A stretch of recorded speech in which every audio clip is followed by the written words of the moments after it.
Sun come up and the breeze feels sweet. Time to put your hands down in the earth, feel the beat. Callaloo waving like it know your name. Pepper bush dancing in the morning rain. Every seed you plant is a promise you sow. Give it love, give it light, watch the blessings grow.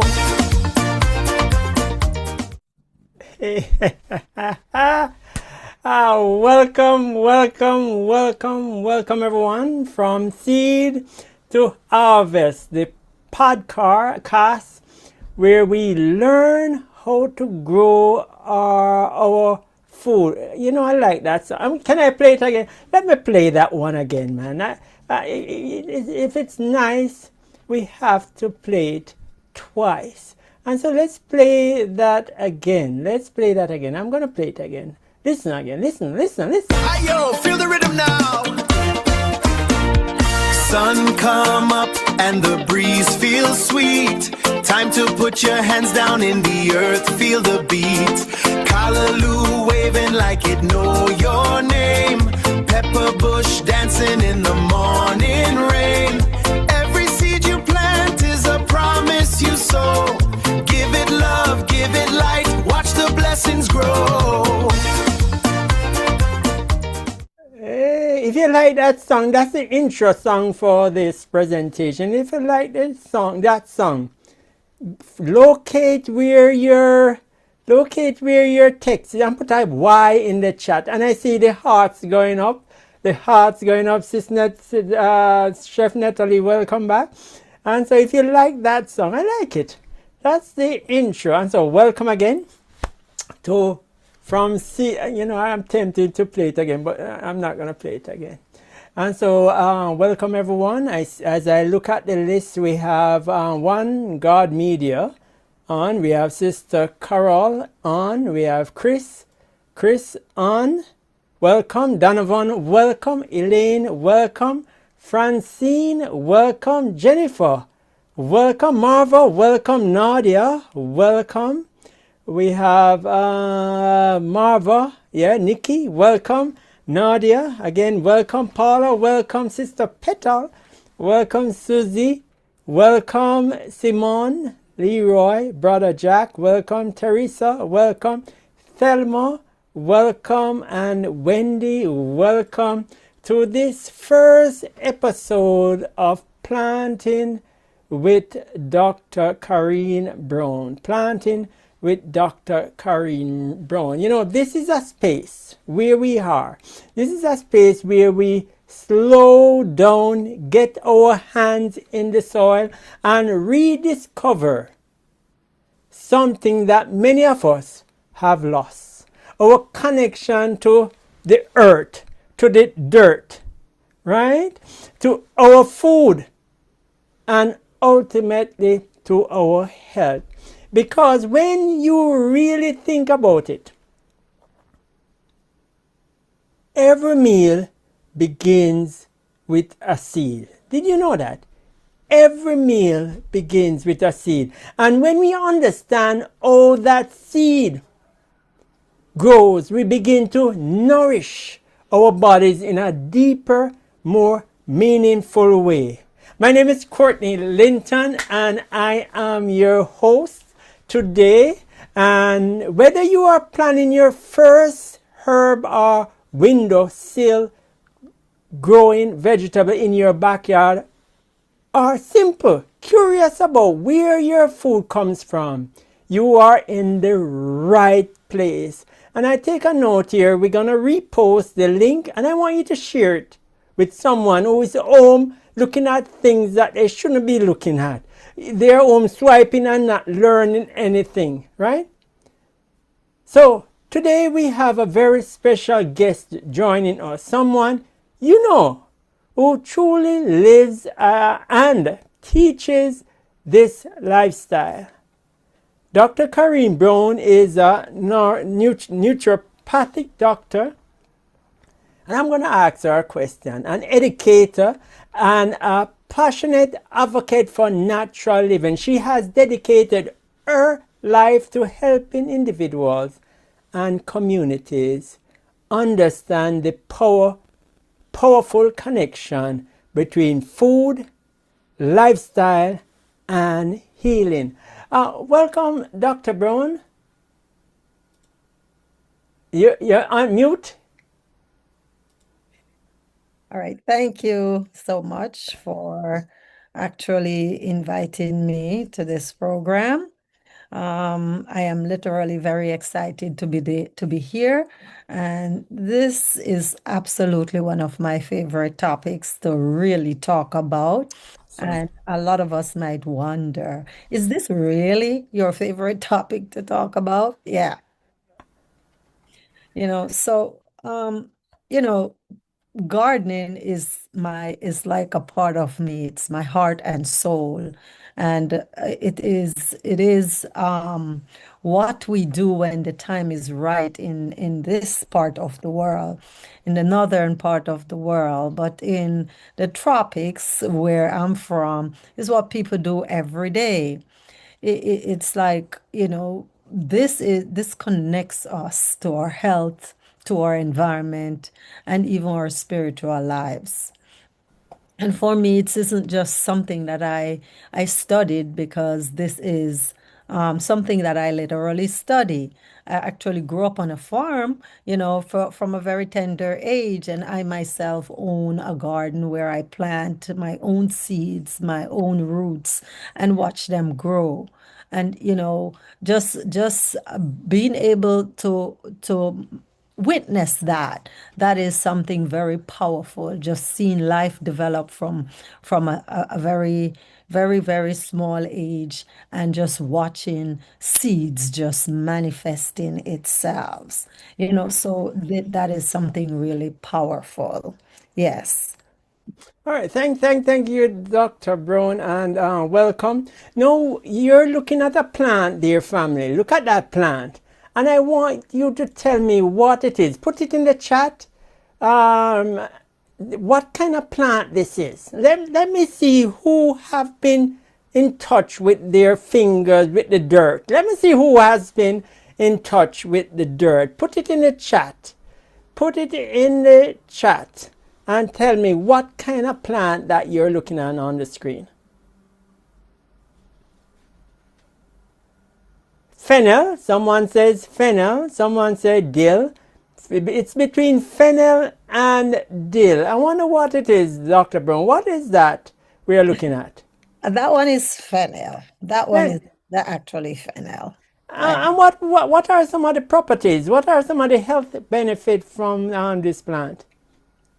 Well, this plant, a lot of people are not familiar with fennel as a plant. A lot of people might have seen it, but more people might be exposed to the seeds, or they might even see the oils. But fennel is a very powerful plant in the sense that it is very good for digestion. It's a mild plant. You could juice it and just drink it. It support the production of endorphin, that good feeling, and it is also very rich in antioxidant. So, and they also use this in the Indian culture a lot, the seeds, where if you go to an Indian restaurant, you will find that you'll see fennel seed just put on the table for people to chew on after they eat, as to support digestion, of course, but it is also good for cleansing. So fennel is a mild when babies are born. This is kind of like a good thing to use for baby that is griping, and having stomach ache. It's also a very good. So it's renowned for that benefits.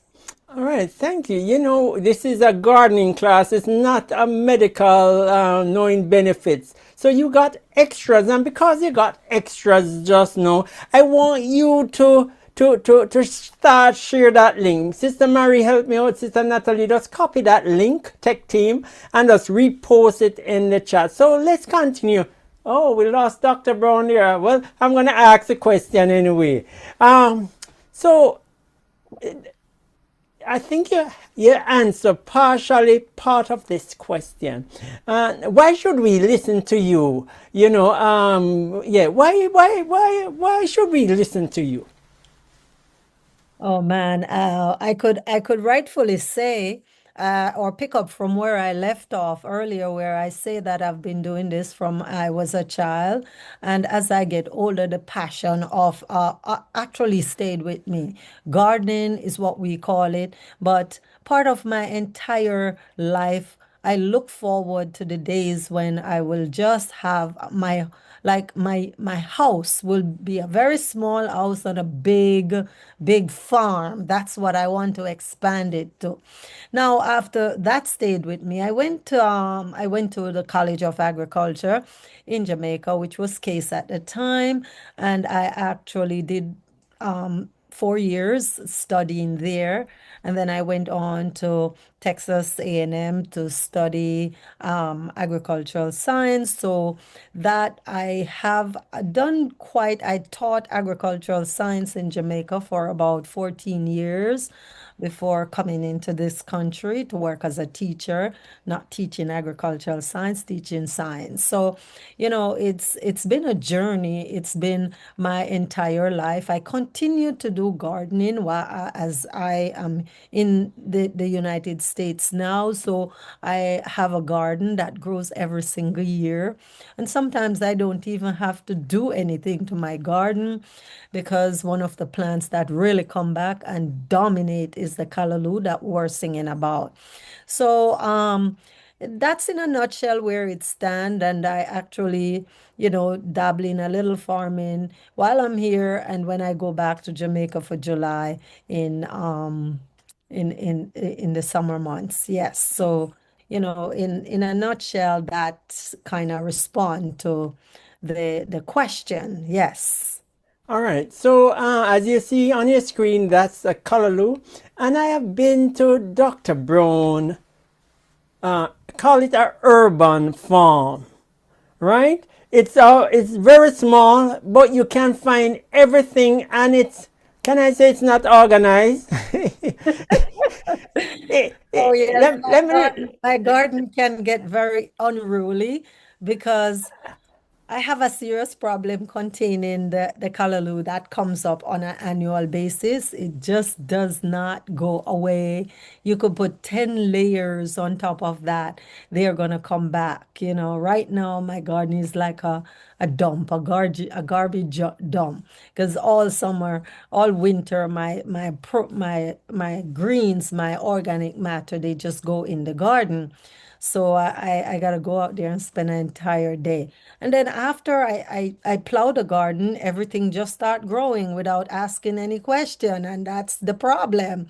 And when they start growing, it's very difficult to pull them out and say, I'm destroying this life. And I just got to find space for them. And when they start really growing, they take over. It's like a overpopulated world. But it's still very productive. So when we look at nature, nature is, to us, it's unorganized, but in essence they are organized. Each plant take care of each plant. They live together, not like some of us people, but they live. The tall plant does shades, but let's get into it. So my first question, Dr. Brown, so why should people care about gardening today? Well, that's a big question. I think all of us should have some kind of response to that because there is so many reasons. Gardening gives us fresh food, and if you talk to people, you will find that anyone who actually ever plant a garden, they would tell you that when they plant something and it grows in the garden, it doesn't taste the same. So it gives us fresh, healthy food, and it helps reduce stress, and it teaches us patience. So gardening does quite a bit. But if I think one of the biggest lesson in this is the growth. It takes time for things to grow. When you plant a seed, you don't see result right away. You water it, you make sure it gets sunlight, you take care of the soil. So those are all the components. And for a while, it looks like nothing is happening, but beneath the surface, something is developing, and roots are forming. The foundation is being built, just like Christ laid the foundation for us before he created us. And that's the part a lot of people struggle with, the waiting. But because we live in a world that we want everything fast. We live in a microwave world. We want things instantly. But gardening reminds us that real lasting growth doesn't happen overnight. It requires consistency, care, and trust in the process. And honestly, that applies to every area of life, our health, our goals, even our spiritual walk. Sometimes you're doing all the right things, but you don't see immediate change. And that doesn't mean nothing is happening. And we must always bear that in mind. It just means growth is taking place where you can't see it yet. And gardening teaches us to be patient, to stay committed, and to trust. If we keep showing up and doing our part, everything will, we will get result at the end of the day. Yeah. Awesome.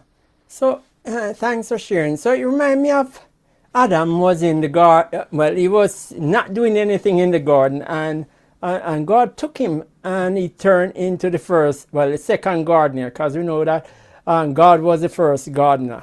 No, question to you. Let's start simple. A lot of beginners feel overwhelmed. So here's the first question. What are the easiest vegetables or herbs for a beginner garden to grow? Okay, so what I would recommend is that we start very simple with things that will build confidence. And we have a lot of different herbs, so we can plant something like basil, we can plant mint, parsley. These are very fresh, healthy, and very, very powerful herbs that are very forgiving. Vegetables like lettuce, spinach, and tomatoes are also beginner friendly. So we start out just planting things that can build our confidence so that we don't feel disappointing that we plant something and it doesn't grow. And those are some simple ones. Yes. All right, thank you. And so with me, who there's no green on my fingers, that means I don't have a green thumbs. I can start with something simple. Thank you. And you No, can also do something like callaloo if you can access the seedling. Those are hardy, they are tough, and if you're in the tropics, you will see result from that. Yeah. And that will come back every year once you put it there.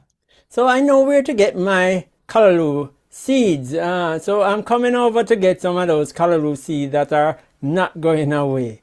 So that's an encouragement. Now, another big one. How do you determine how much sunlight your space receives? Okay, so a medium expansion. So if we were to really, really look at sunlight, it's first we got to make observation, because the observation of the area you're planning to plant is very important. So you might take a full day and pay attention to how sunlight move across your space.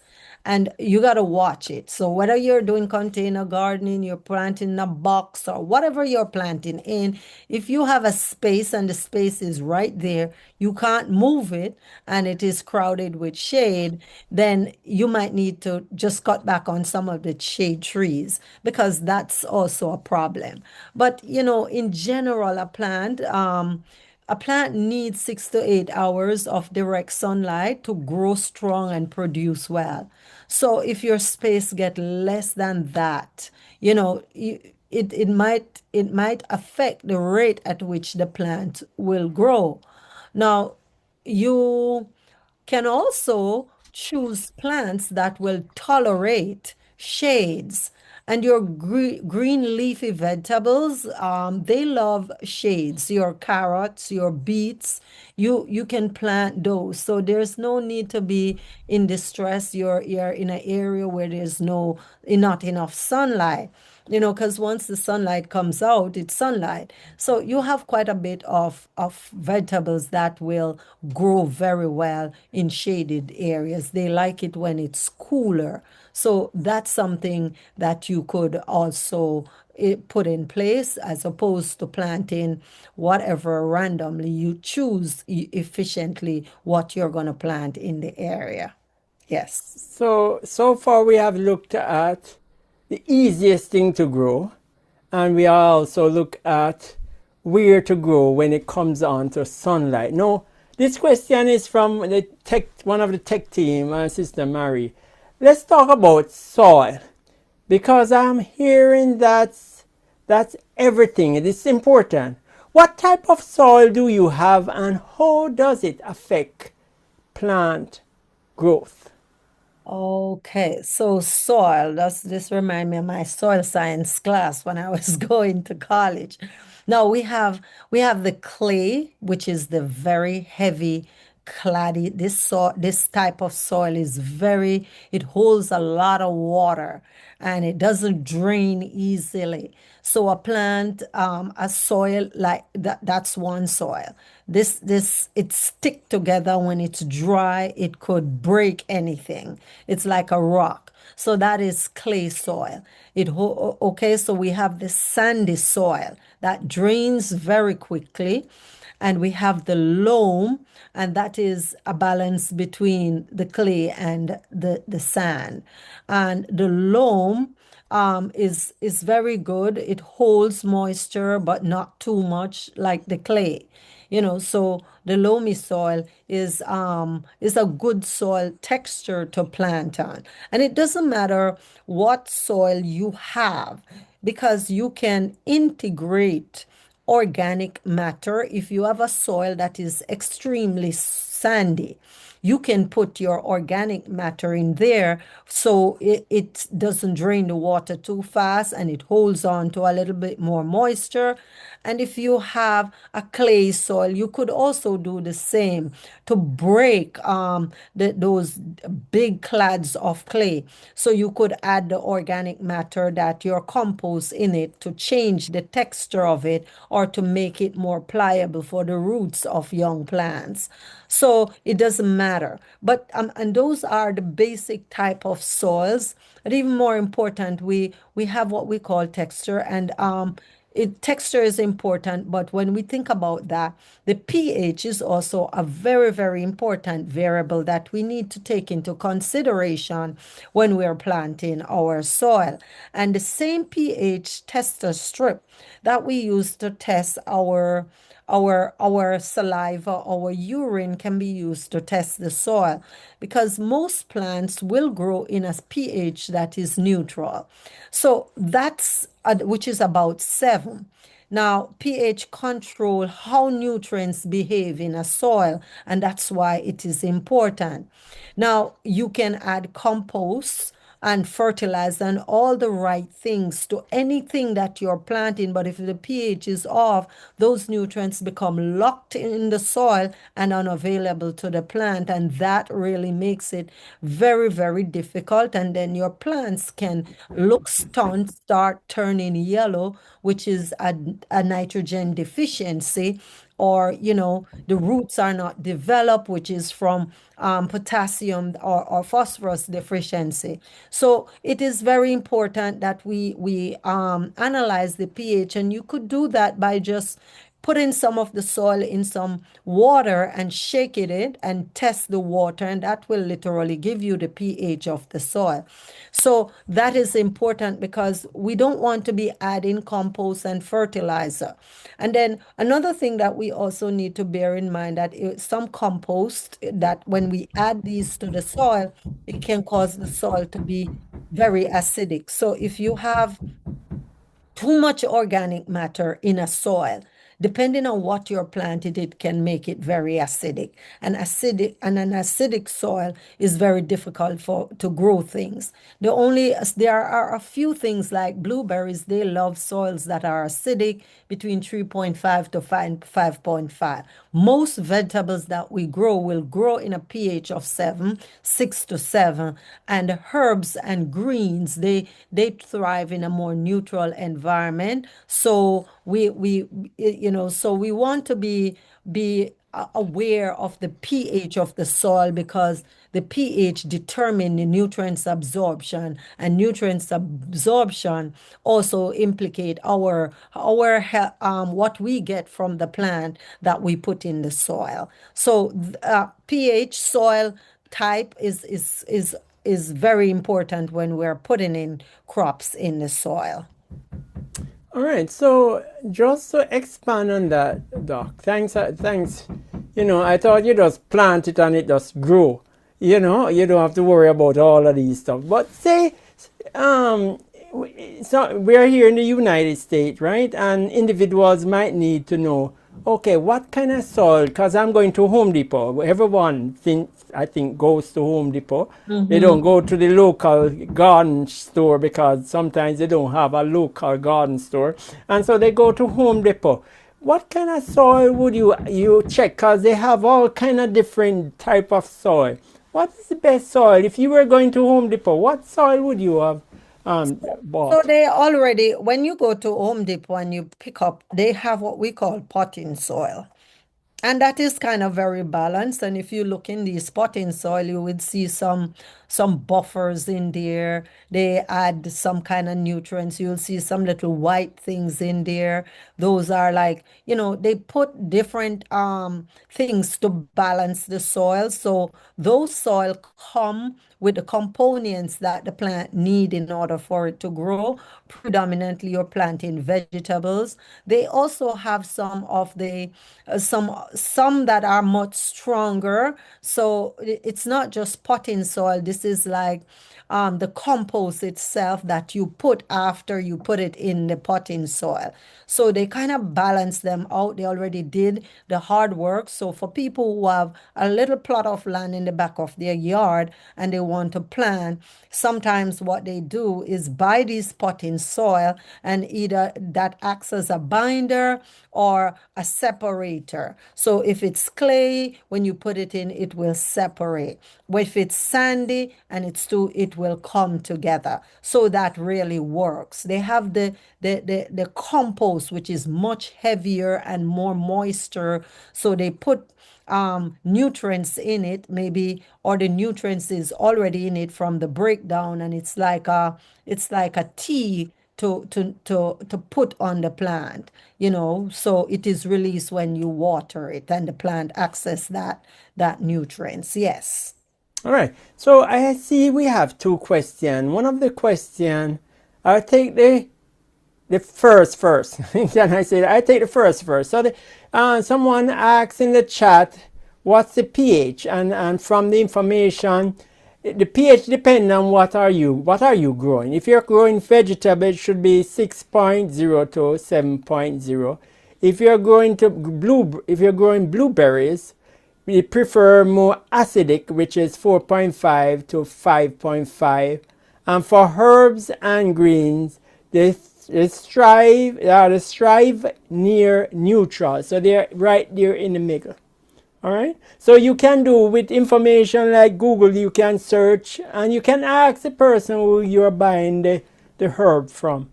And the second question here is the person wants to be more direct when it comes on to like a brand name at Home Depot. She mentioned like Miracle Grow. Is that a good brand to use? Miracle Grow is a fertilizer that you could apply to your plant, but what I always recommend is to start a little compost. Is if you want to really do organic, you start a compost heap, and all your banana peeling, planting peeling, your leaves that drop, everything, and then if and you put them in a container and allow them to break down. And when they break down, you use those, and that is awesome. There is nothing wrong with Miracle Grower. But one of the things that happened with this the salt synthetic fertilizer like Miracle Grow, what it does, it have a way of drying out the soil, and it have a tendency of not allowing the plant or the environment in which the plant is going to develop the right microbes. The microorganism like the gut flora, the microorganism in the soil help to really nourish the soil. So these synthetic fertilizers have a way of destroying those, which when they are destroyed, the plants, you just have to be dependent on that fertilizer consistently, because the microbes are not there to break down the organic matter that is in the soil and to aerate the soil. So, the best option is to try to use the natural stuff, and that will make a big difference. And I am not saying using the fertilizers is absolutely nothing wrong with it, because the potting soil, you have a lot, that company, they have the potting soil, Miracle Grow potting soil, they have Miracle Grow fertilizer, you know. And then when we're doing indoor, that is also what they use. And if you're doing hydroponics, if you have a tower in your house, which is quite possible, you have the water towers, the hydroponics towers that, they have those liquid fertilizer that they put in there. So there is a lot of options out there that we can use. And those it's not that anything is wrong with them, but if you're trying to grow things organically without the use of any kind of fertilizer, you can use molasses. That is something that add nutrients to the soil and also provide nourishment for the microbes. Yes. All right, thank you for answering that. I see Sister Lisa is a avid farmer down there in Carolina. Thanks for sharing, Sister Lisa. No, I don't know if to call you Dr. Brown or Farmer Brown. Yeah, you can't call her. Can I call you Farmer Brown in this stage? I call you Farmer Brown. Farmer Brown. No, when should you start seeds indoors versus planting outdoors? Oh, that's a great question, Courtney. This really comes down to your climate. Where are you? The type of plants you're trying to grow. So those are all the things that you would need to take into consideration, because seeds are we usually start these seeds indoor when plants need longer growing season, or when it's still too cold outside. And then sometimes the days are warm, sometimes the days are cold, and that is in the northern region in North America, or wherever you are, in North America. So it just depends. So um this give them a strong healthy head start, because sometimes after the weather change, the time is so short and they might not develop effectively. So what we normally do is just we can get any container. We have water bottles that a lot of people use, tons and tons of water bottles, and bottles of all different kind. And these bottles, you can literally cut them and actually insert whatever it is. Because sometimes, let's say you want to start a sweet potato, you can cut them and start them inside, or whatever cuttings or whatever seeds you want to grow. There are some plants that really don't like to be disturbed when you plant the seeds, like the root crops. So if you're doing carrots, it just don't like when you disrupt it. And radish, stuff like those. So those like to be planted directly into the soil. So it's really if a plant is sensitive to cold, you can is you can start it outdoors. So start it indoors before the season comes. So when the season comes, you could just transplant it. And some of them, like even if you start the carrot in a in a bottle, you put the seed in one of those water bottle, you have enough soil, you can just cut off the bottle from the soil and just put that with the soil attached in the ground so it doesn't feel disrupted. But starting some of them inside is very important if you're going to evade evade the cold, and that will destroy the delicate seedlings that are coming up. So it's, it just depends. If you're in the tropics, you could just plant whatever you want, whatever time of the year, and it would be fine.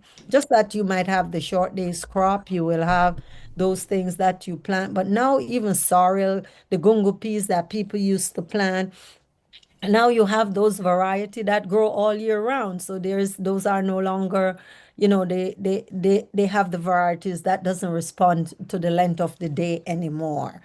So you have access to plant all year round. If you want to live and you really want to plant and eat healthy for extended period of time, the tropics is the best.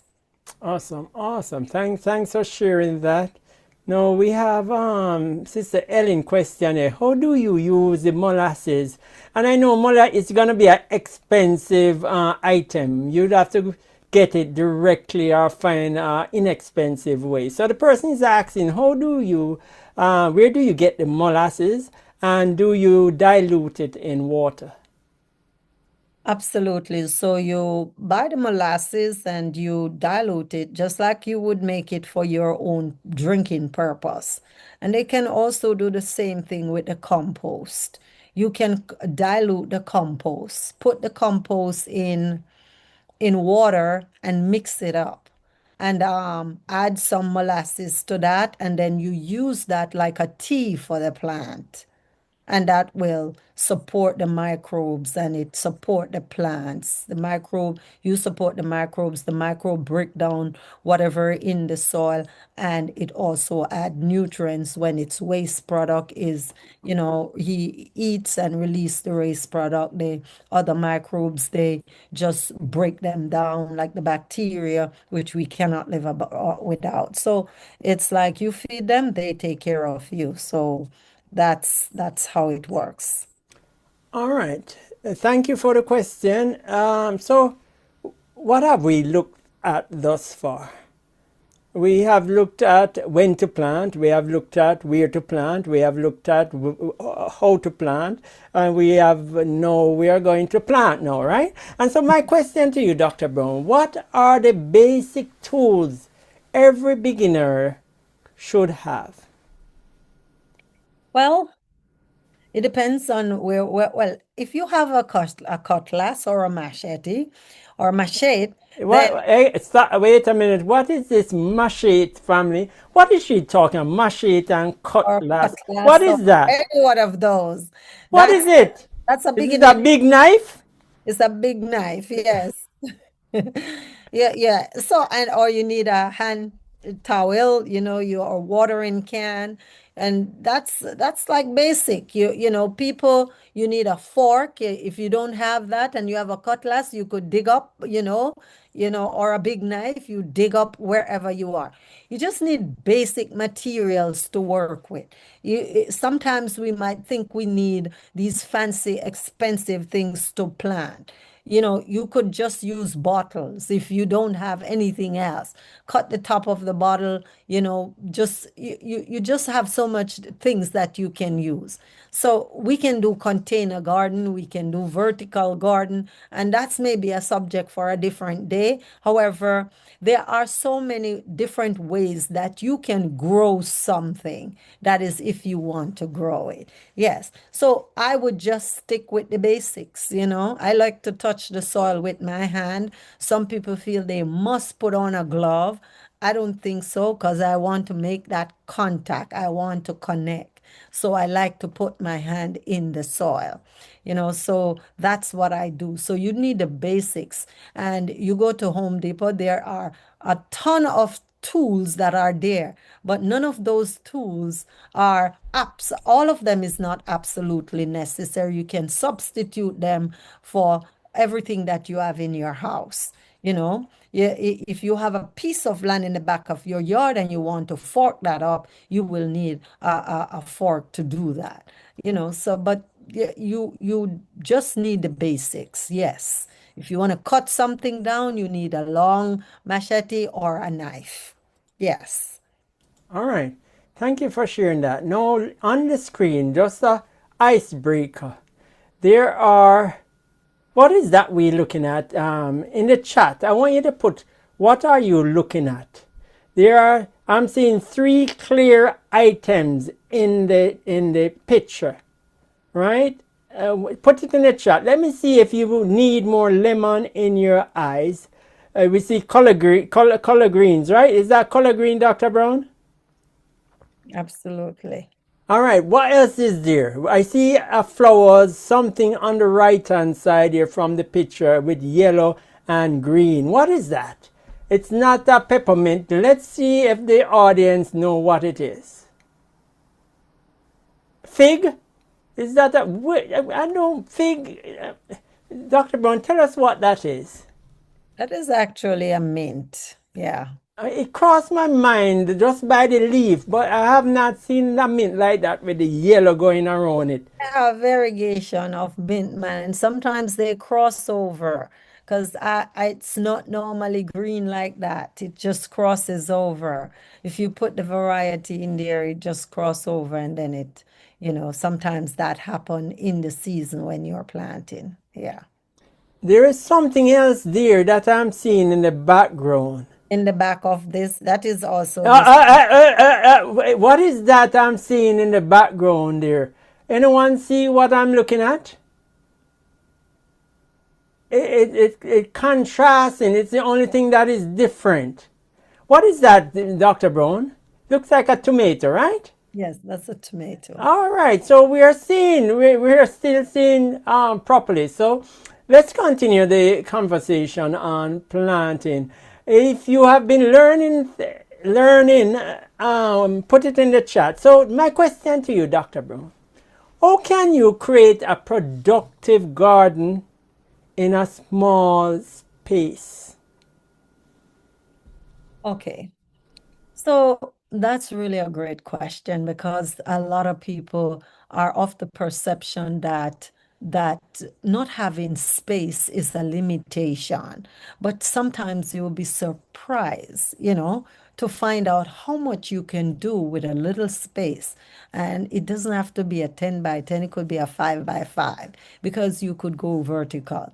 Now, a small space is really it's an opportunity. You can create a productive garden by being intentional. So that's the first thing. Start with containers, pots, buckets, and even recycle item because those are things that you're going to throw away. You could use them for the season and then recycle them. As long as you have good drainage, it doesn't matter. Choose crops that grow well in smaller space, like herbs, leafy green, and even compact varieties of tomatoes, or peppers. These really grow in these small spaces. I've been to places where tomatoes are grown in a bucket, the 5 gallon buckets, and they literally come to fruition and beer peppers are grown in those buckets. And then if you don't have that, just a little 5 by 5 space, you could plant so much things because you could plant your green scallion in container going up and they are going to bear. You just do a vertical rack. So you would have a shelf and you put them on the shelf, they grow up. And then you can build a little what do you call it? Those trails, like a wall for the trails of if you're doing cucumbers or you're doing tomatoes. The cucumbers only need a little space on the ground for it to grow up, and once you guide it in the direction, it will not crowd the garden. You put it out in on the trail and that works. So you could plant the vegetables on the flat on the ground itself, so you can plant tomatoes, peppers. So and as I said, vertical is also a space once the sun come out. You can build shelf and railings and all these things around for all the trellis for them to grow on. And most importantly, you maximize the light because light is very important. You place your plants where they get the most sunlight during the day. And when you combine the right plants, the right containers, and good placement, even a balcony or a windowsill can become a thriving garden. So the space is not even that is not even a point to bring up. So we can do a whole lot with only a small amount of space or a small space in any place, as long as we have the right ingredients. We have sunlight, we have water, proper nutrients. We can grow a lot. Yes. Awesome, awesome. Sometimes we limit ourselves. You'll be surprised. My friend who lives in Queens, he has this wide, this wide, right? And the amount of thing, and about 2 times my height. And the amount of thing, when I go there, I'm leaving. It's like when I used to be back home, I used to go to the country and I get everything and full up the car and come home. When I go to Queens, I have tomatoes, I have cucumbers, I have callaloo, I have everything in just a small section. And I'm saying, man, your hands are green, pink, purple, all colors on your hands. And I'm saying, wow. So I know that I'm going to get my stuff anytime he's back. No, I see. Thanks for sharing. I see, Louis, we're going to take it. Make sure it's a short question. Louis, go ahead and unmute. Let me unmute you. Unmute. Go ahead. You should be able to unmute. You raise your hand. And no more hands. No more hands. Louis, go ahead if you're able to unmute. You should be able to unmute. All right, Sister Shauna, go ahead. Okay. Oh, yeah. Okay, go ahead, Yes. Louis. Okay. Yeah. So I just wanted to add something I saw on the TV like about 3 weeks ago, Dr. Brown. Some Jamaican guy, he was showing people how to do the farming. And he had crates. Mm-hmm. The crates, the thing you would put boxes and things on, not the crate that you would put the liquors in, not that one. That wooden thing. Yeah. And what he did, he had it on the fence, leaned up Again, the theme here is against, yeah, yes. And he had what do you call it now? He would line that thing there And with plant the in the bags and unusual. plant in Yeah. those little crevices there. Yeah.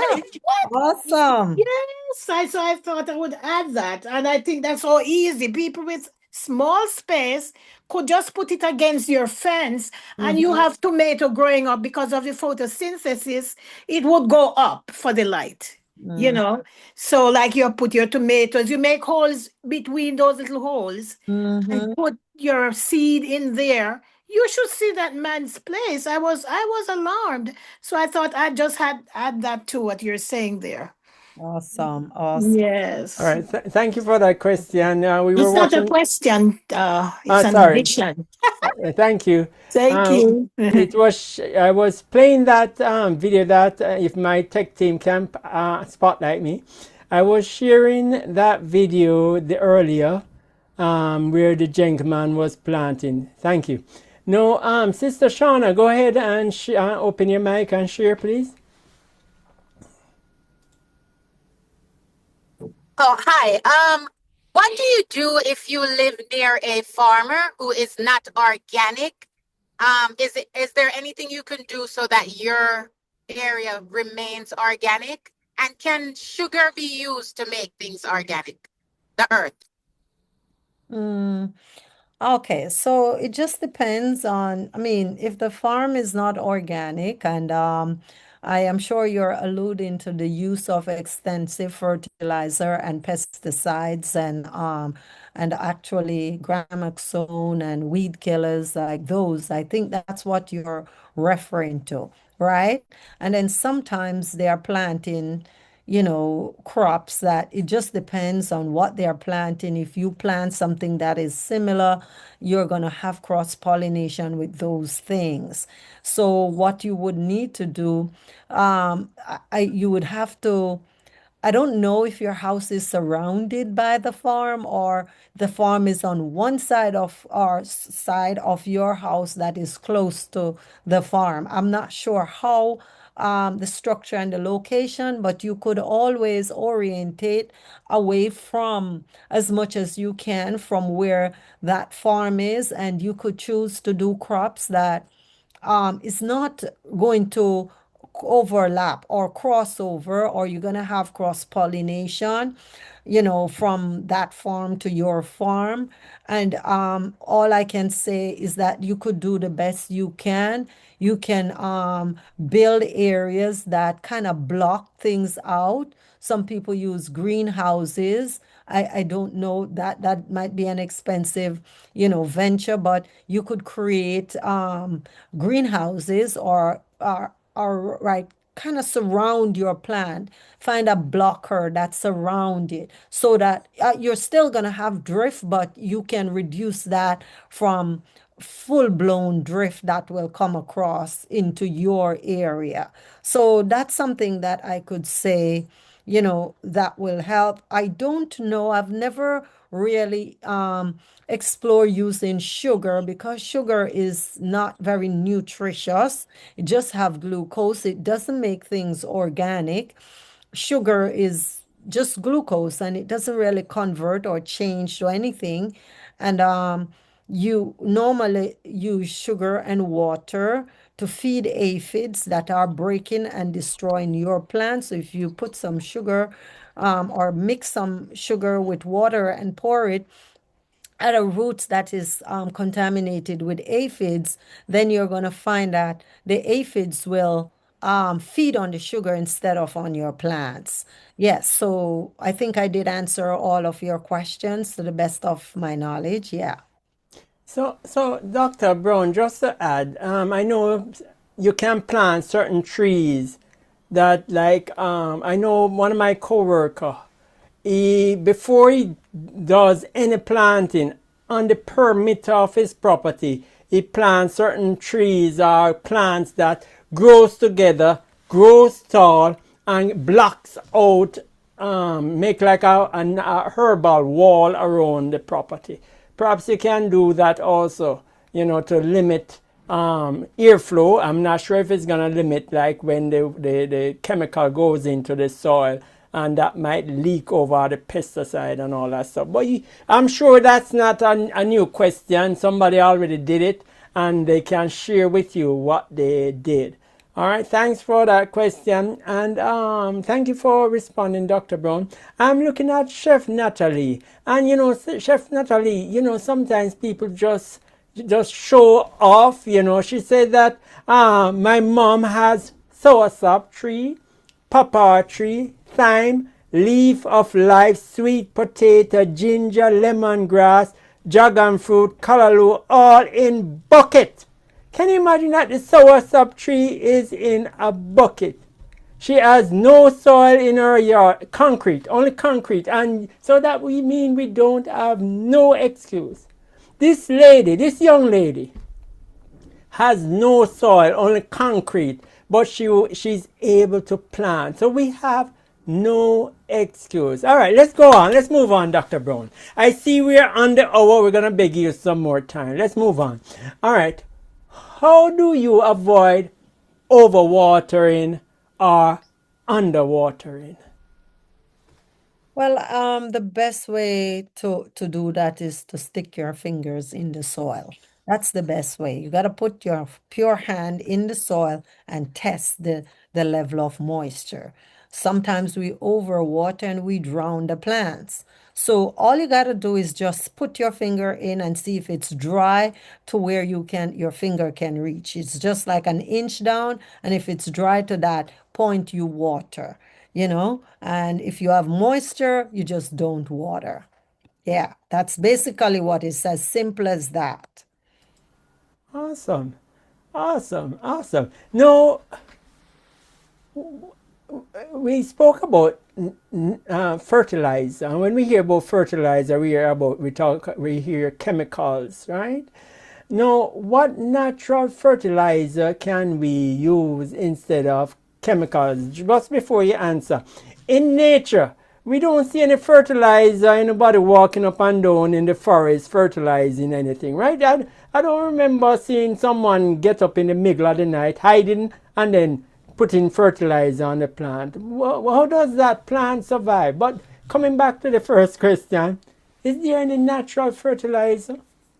Okay, so that's a really great question because what you put into your soil really matters just as much as what you put into your body matters. Okay, so the most powerful natural fertilizer is compost.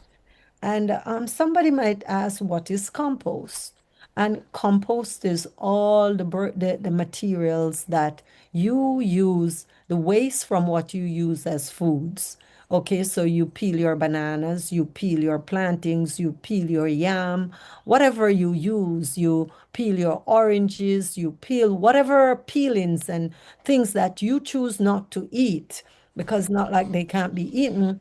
Now, you're going to put those down and you allow them to break down by whatever means. And when you break them, when they are broken down, they sometimes have more nutrients than the part that you eat. So it's rich in nutrients and it help build healthy living soil. And living soil is very critical for plant growth. And this does not happen overnight. This also takes time. It really takes time. So it doesn't happen overnight. So you can also use the compost tea that I mentioned earlier, which is a liquid version that the plant will absorb much richer and more quicker so that it boosts the growth of the plant. And we can also use age manure, and that's manure if you can access that. If you have like, people will get it from the down from their cows, the goats or whatever. But this must be aged or broken down. It's very important that the CN ratio, the carbon nitrogen ratio is reached because if you put this compost or broken manure in your plants before it's broken down, you're going to find that you're going to end up with this will burn the crops because you also have zero access. The plants doesn't have access to nutrients, and it will cause the plants it will burn the crops, and the microbes that are working on the compost is going to destroy the roots of your plant as well. So it needs to be broken down, and what you get when it's broken down, it's the dead organism that feed on the soil, their waste matter after eating it out. That's what you really get as the broken down manure or compost for that matter. And that is rich and full of nutrients. So that is also another option if you can access that. If you're growing, of course, your plant inside your house, that is not exactly an option for you. You could also use plant-based option like seaweeds or kelp extracts. These are excellent source of minerals for your plant as well because they provide trace minerals that support strong resilience in plant growth. Okay, and we can also do something simple as far back as when I was a child. My parents used to crush eggshells for calcium, and we could also use banana peels that also provide excellent. Even a ripe banana, you can put it in the water, allow it to break down, or just allow it to soak in the water, and you will it extract the potassium that is in it, and it also give a strong natural boost to the plant. So there are many different options for the natural, and for those people, who are not, can't access any of these. You don't live near the sea. You can find eggshell. You peel a banana, you put it in some water, and all your waste product, and even some of your compost that you buy, or some of your potting soil or whatever, you can just put that in some water, shake it up, and pour that on the plant. Now, the key is this natural fertilizer. Don't just feed the plant, they strengthen the entire soil system. And when your soil is healthy, your plants grow, and as they grow in the way that they were intended to grow. Yes. Awesome. I have Leaf of Life. So Dr. Natalie, it's not just you alone have Leaf of Life. I do have Leaf of Life, and I have no dirt, concrete. It's at the window.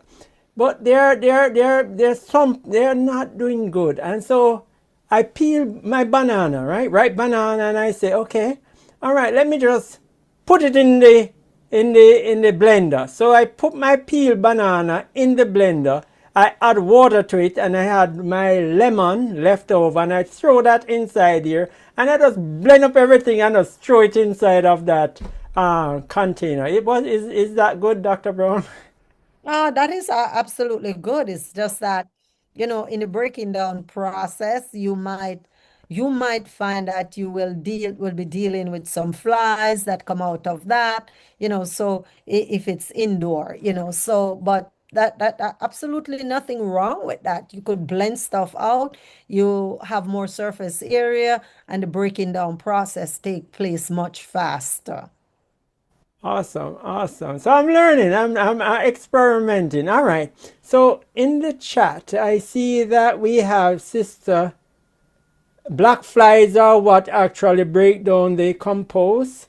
How long can I? So Sister Jennifer says, I think I saw a question before that. What do you think about? Okay, no. How do I avoid insect like flies to strive in this compost? My neighbors complain about them like last summer. So I'm thinking if you put a plastic at the root of the compost, like seal the container, because you already have everything inside that container, and you might leave a hole that and seal back that hole, and just put the trunk of the plant, you can tape around that plastic, so everything will be staying inside there, and in a sense it will ferment and it might turn out better. What are your thoughts about that, Dr. Brown? One of the things is that it's very difficult to get rid of the community that breaks down the organic matter, because it's flies, they lay eggs, the worms, they burrow into so it's like a whole community of people that serves their purpose. I mean, you can have the breakdown process if you have it in a contained area, but if it's too contained, I mean, it will break down, but it's going to break down in a different way, because if it gets too hot and steamy, you're not going to have too much worms in there. It's just going to be like a slush after the breakdown process, because the conditions need to be ideal for the bugs, because it's not just flies. You have bugs, you have worms, you have the dungle bugs that go in and they burrow, they eat, and they have children, and they make a whole family, and a whole generation of them exist inside of a compost for the time that they last, and then they die out. Sometimes the generation, the father, the grandparents, and the grandmothers, and the mothers, some of them die out. They don't make it, and this is what goes into the soil that forms a part of the nutrients. So they make a whole home, a whole generation of them live there, and then some of them just die and make up what it is. So if you have the manure from whatever animal, one of the things that might be good is to, I don't know, it's kind of hard, and it just depends on how much you have. Because if you have a whole lot, it's going to harbor a lot of flies, because that's part of the community that works on breaking it down. So, Yeah. so Dr. Brown, all these people are living in my kitchen or in my sink or wherever they are living, right? All grandfather, grandmother, grandsister, brother, uncle, niece, nephew, the dog living in that environment. Now, if I get something else to kill or eat the fly, what else can I put there that will eat the flies? Okay, so there are things that eat flies. So we have frogs, we No have frogs, no frogs. we have spiders. I mean, Perhaps spiders, yes. you gotta keep a spider in your house, you know. So it's like if you have the spiders, they eat the mosquitoes, and there's a food chain going on out there, but it just depends on what you want in your house, you know, and what your goals are. Because you want the compost or the manure to break down. And if you want it to break down and you get something to eat out all the flies, you know, what's gonna happen? You know, it's like there was a time when they brought the mongoose from one country to Jamaica or the Caribbean to get rid of the rats that was eating down the sugar cane. And then the mongoose eat out all the rats, and then they start eating the sugar cane, and then they take over and they're the ones. So well, we have to choose what we want. So there is a food chain that goes out there in the community of the transfer of energy and the transfer of energy from one to the other, but the process goes on. You know, God designed it that way.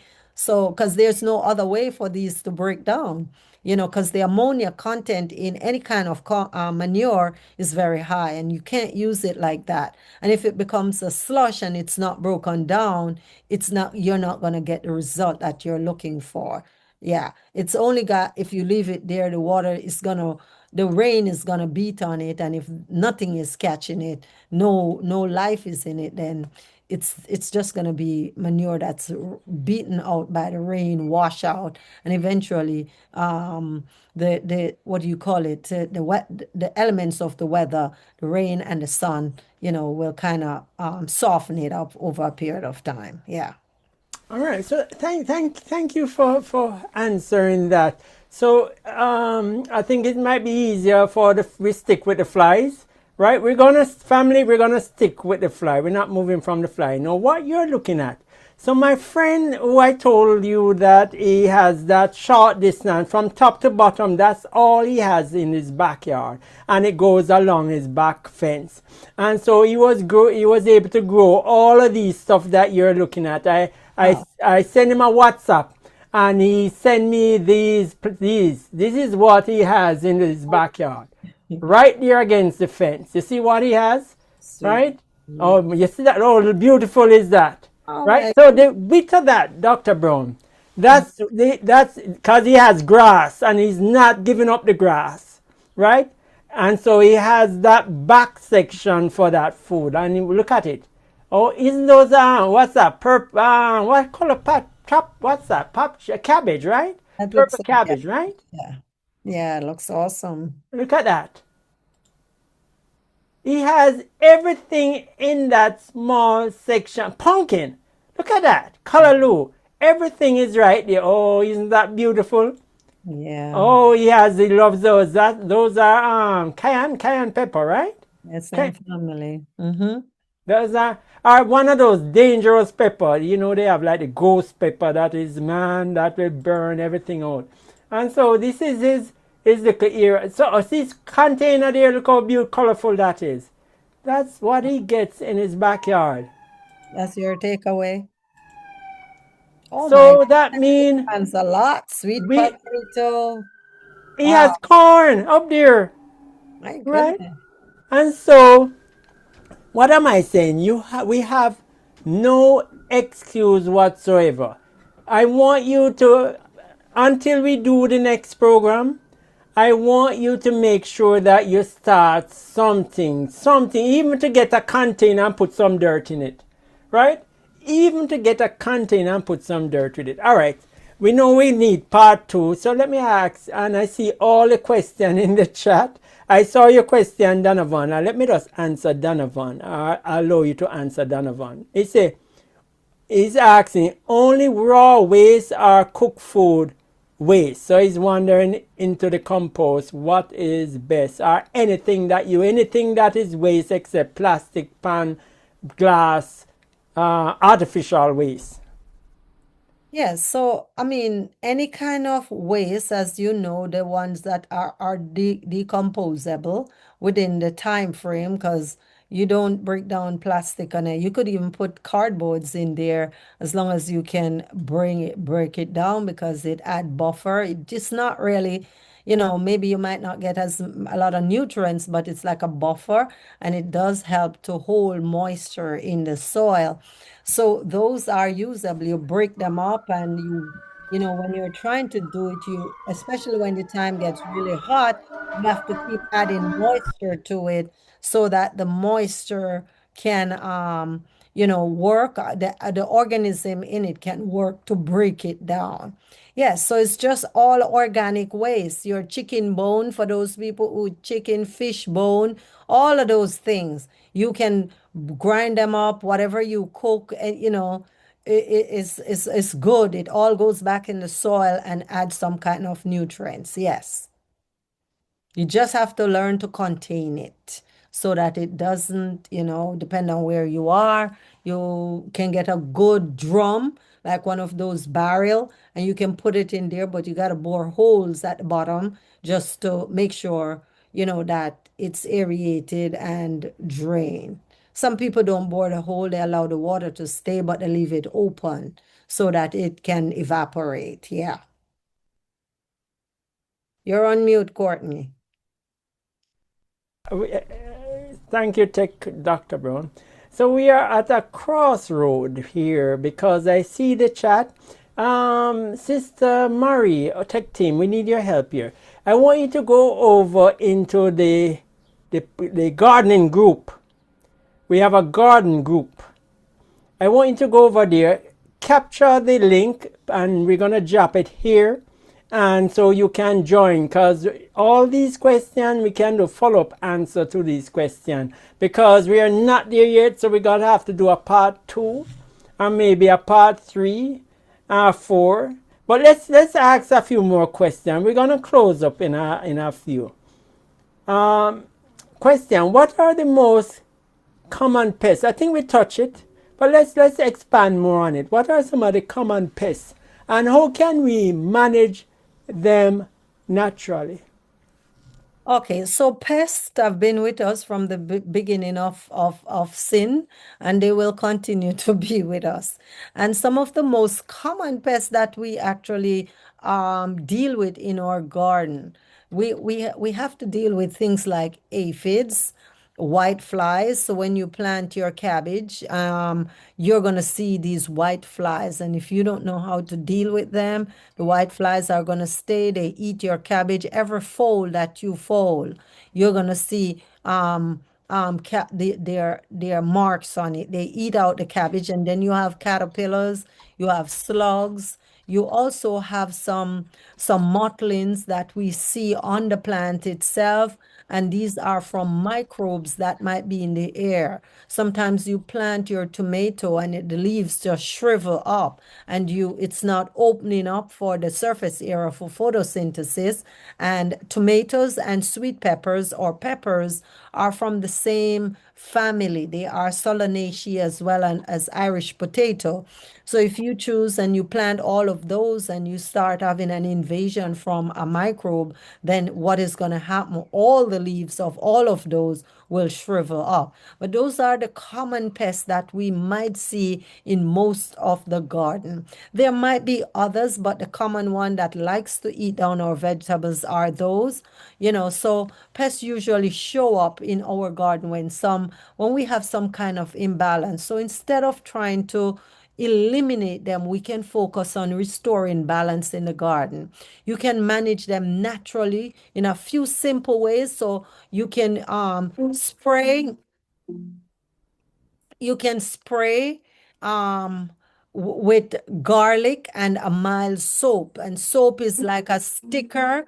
You can use the sticker for the soap, or water can help control soft-bodied insect like aphids. You can use neem oil. You can use vinegar as another option to get rid of the pests that might implicate your garden. So those are some of the things that you can do. You could also plant insect repellent plant. You can intercrop your scallion, your onions. You can use marigold inside of your field. So those are repellent and they help to ward off the pests that might invade your garden. All right. Thank you. Thank you for sharing that, Dr. Brown. You know, it's a lot of information. I will be sharing the what you call that thing, the text. I will sharing text, the information in a text form in the chat. And please remember, the chat that we have there is not to post anything else. It's for question on gardening. Right? It is not to post, so hi, good morning. No, happy birthday, no. If you do so, we will delete it. All right? And so it's a safe environment for planting. If you have any questions on planting, that's where you go. So I'm going to ask the last question, and whatever other questions that we might have, we either going to keep it until the next presentation or we are going to answer them and put it in the chat. No. Which plant grows well together? How do you get and they don't fight each other, right? You're muted. Oh, okay, thanks. Thank you. Okay, some plants grow well together because they help deter pests. That is what we allude to earlier when we talk about the marigold, the scallions, the rosemary, the stronger flavor, and they improve and they enhance the balance and flavor. So for example, tomato and basil are classic. They pair well together and can repel certain insect, and that's for the insect repellent. So we have another carrot like combination. We can do carrots and onions. They are both underground and they do work well together to protect the carrot and the onion.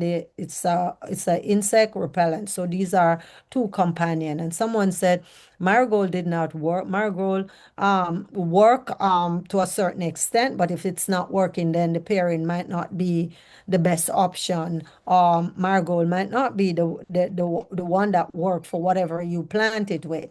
And we know beans are nitrogen fixing plant. So when we plant beans of any kind, what it does is fix nitrogen, which is what is captured from the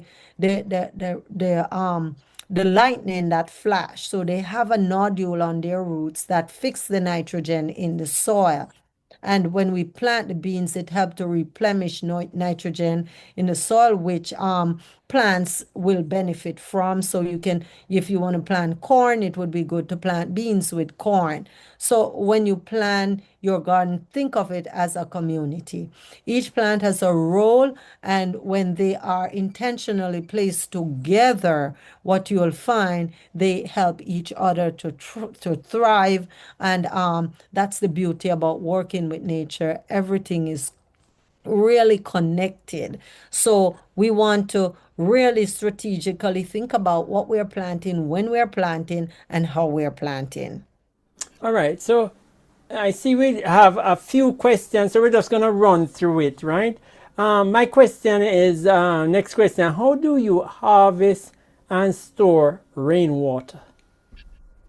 Oh, yes, and absolutely. Rainwater is the best for plants. The water from the faucet, it doesn't work as good. If you ever notice, you'll be watering forever when it's a drought, and then you have a shower of rain that comes down, and it looks like there is an instant growth. It's like the plant just stand up and it just grow inches in front of your eyes. And the best way to harvest rainwater, we could just buy a barrel of any kind and just set up a catchment area. Anywhere that water runs off the roof, you can just catch the water there, and you keep it there covered so that you don't have the growth of mosquitoes, depending on where you are. And then you use that to water your plants. Yeah. All right, fantastic, fantastic. I know I went to Tennessee, and the Gentleman Connect got those clear containers, And even when the place is dry, he has water running. And I'm saying, oh, he's really off the grid. Now, next question. How do you know when it's time to harvest? This is the most exciting part of real gardening when it comes to harvesting. Yes, because that's what you go to your friend in Queens to do, to harvest. Yes. So, you, when a plant is ready to be harvested, the color, the size, and the texture, these are really basic signs that you look for.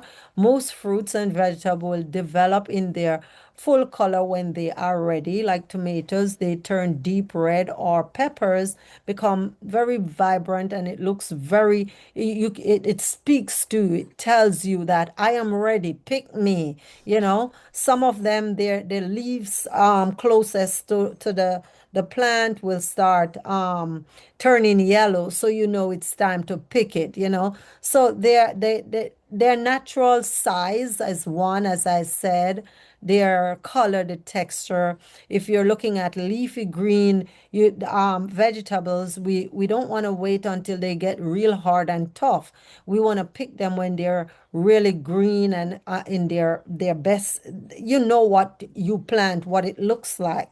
If you plant kale, you know what kale should look like, so you know when they're ready. They should be tender, and they shouldn't be very hard and robust. So you plant them and you reap them next spring, because kale will last and go through the winter. And another important thing is that when the plants are actually ready and reach their full maturity, you get the most out of them.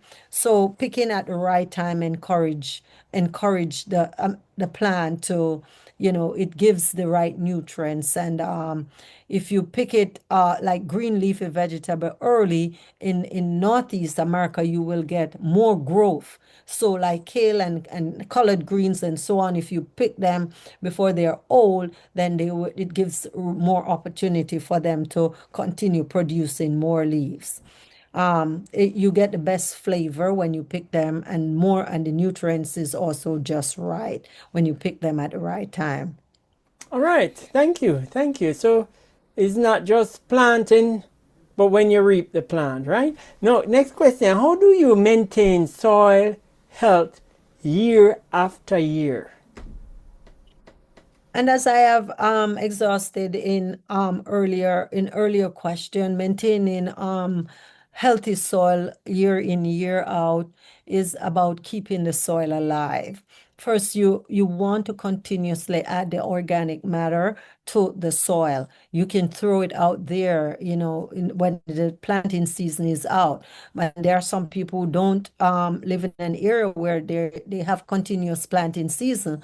So it's also important to put compost in there, whether you're gonna blend it up like Courtney just said he did, and pour it in the soil and allow it to break down out there, or add the mulch. There are people who have these machine that shred or break up the leaves of trees and create heaps of mulch. They break it down, so and it stays there and break down. So you want to feed the microorganism to make that nutrients available for the plant. You could do crop rotation. Instead of planting corn, which is a heavy feeder all year round, you could plant intercrop. You could plant corn one season and rotate the crop, plant beans, then you plant tomatoes, then you plant, you don't want to plant tomatoes and then plant sweet peppers, because both of them are, will contract the same kind of disease. So you want to rotate so that you build the microbes in the soil. So don't plant the same crops in the same spot every season, because that can deplete specific nutrients and invite disease. Rotate crops so you will have the balance. So you put your beans in, and finally disrupt the soil as little as possible, and that will definitely make a difference. So you keep it together so that it's not eroded or washed away. So that's something that you could do. Yeah. Okay. I know. In addition, you might give it a rest. Yes, some that's a recommendation that you could rest the soil as well. It just depends on where you are because we know in North America the soil is rested. Yes. In the winter. Okay. All Yes. right. Final question. Final question. Final question. What simple experiments can beginners try? What can I try? Okay, so there is a few things that you could try as a beginner because gardening is one of the best classroom you'll ever have. Yes, so it's a classroom in itself. Beginners can start with very simple experiments. For example, you can plant the same seed in different types of soil, like sandy soil, compost soil, and observe the difference in growth. And then that would, when once you do the observation, you can test the watering. You can give one plant a little more water and another some less water and see how they respond.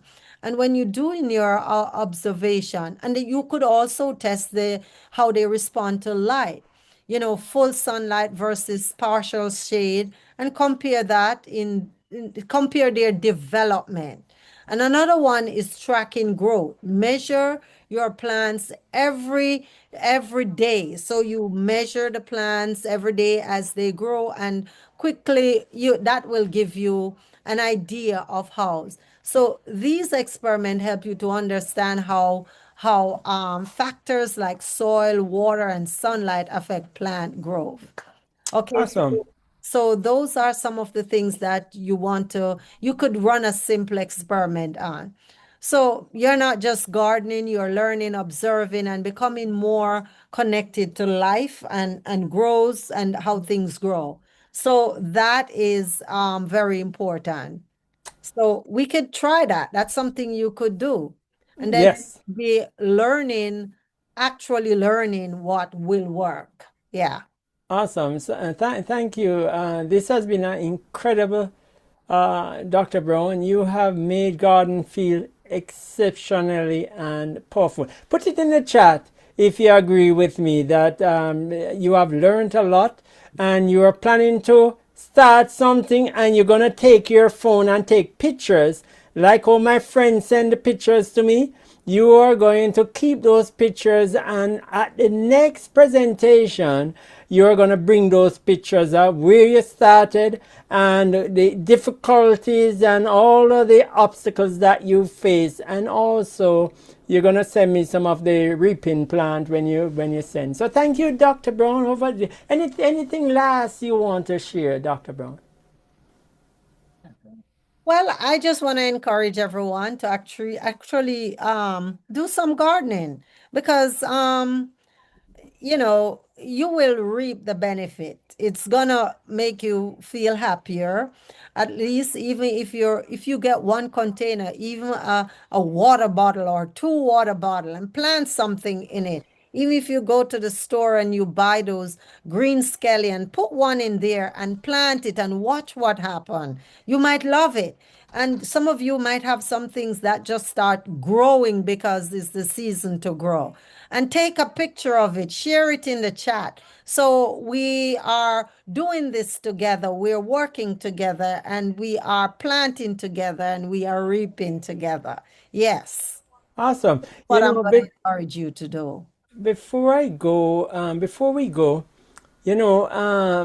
Genesis 1:29 gives us that the food must have seed in it. And if it has seed in it, then we can plant it for the next generation and not wait for the system to plant it for you.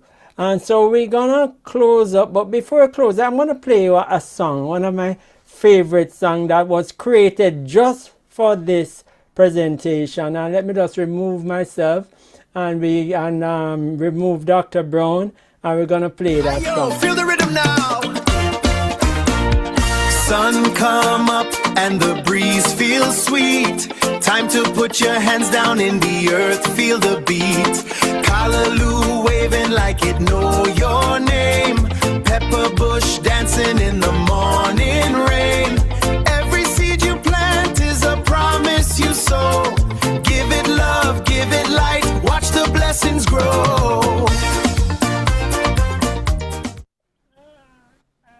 play it again. I'm going to play it again, Dr. Brown. I'm going to play it again. No, I'm going to play it again.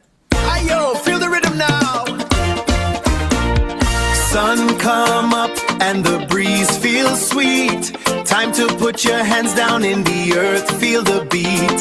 Callaloo waving like it know your name. Pepper bush dancing in the morning rain. Every seed you plant is a promise you sow. Give it love, give it light, watch the blessings grow. Awesome. So that is our theme song. It was created just today for this platform, and I thank everyone. Thank you, Dr. Brown, for coming on, for sharing your time, for blessing us with the information that you have gathered over the years that you have been planting. And thank you all. We have 52 persons on. I want to thank you for coming. And I will share the link for this presentation when it's finalized. Any other thing that you want to share, Dr. Brown?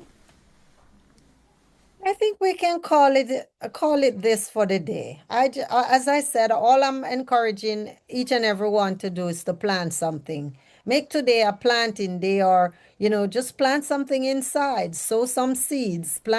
You cut the tomato, take the seeds out and put it in a little soil. That will grow. And try to nurture that, care for it. And if you need to change the container that you plant in it, change it. Watch it grow. Harvest something this fall. That's all I want to say. Awesome. Thank you again for coming, Dr. Brown. And thank you again for coming, family. I'm going to play a video, and well, I'm just going to close. I think we have spent enough time. It's an hour and a half now, and so I just want to thank you again, and I hope that this presentation was a blessing to you. This was a co-partnership with Re-Evolve Inc. and also Globe Connectors and the Combined Ministry Network. Can I say that? I did. So thank you again, and that's it for us. I'm just gonna play us out with my no favorite song, and then when that is done, we're gonna close out. All right, thank you again, and we will share the link for for everything that we need to share with you. So let me just position myself and play that music again. Ayo, feel the rhythm now. Sun come up and the breeze feels sweet. Time to put your hands down in the earth, feel the beat. Callaloo waving like it know your name. Pepper bush dancing in the morning rain. Every seed you plant is a promise you sow. Give it love, give it light, watch the blessings grow. So here on this farm, we dump nothing, we burn nothing. Every leaf that falls is an asset to us. One day somebody says, why don't you make this into a business? Basically what we're trying to show to people is that there is really no real reason not to grow. Teach people how to convert their homes and the wastelands they have into organic farms. And please, don't tell me that you don't have any place to grow. Have a look at this. Old pallets. Put a sleeve in, fill it with earth. It is a vertical farming. I have a beautiful wife. 58 years of marriage. No, you have 58 years of marriage happens all the time.